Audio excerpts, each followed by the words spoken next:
نحمده ونصلي على رسوله الكريم اما بعد. محترمو،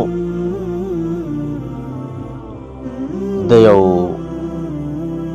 مشر یو ویډیو مې وکتله، ډېر غیرت یې کړی دی او د غیرت نه ډک کار یې کړی دی. نو تاسو د دې دا ویډیو ګورئ، بیا د دې نه پس یو څو خبرې کوو.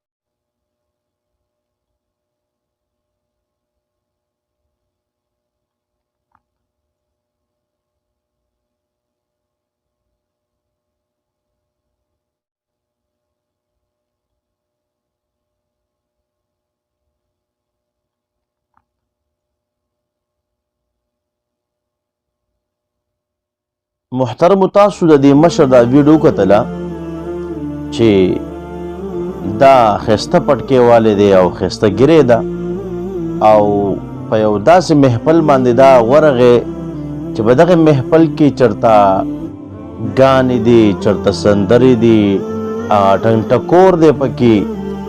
نو د ځان سره چې کوم دی او داسې یو لوړ وړانګې راغستی دی چې په هغې باندې هغه هر څه ولله تس نس هغې ولله مات کړه، او دا خلک د ده نه اخوا دی خو وتښتېدله.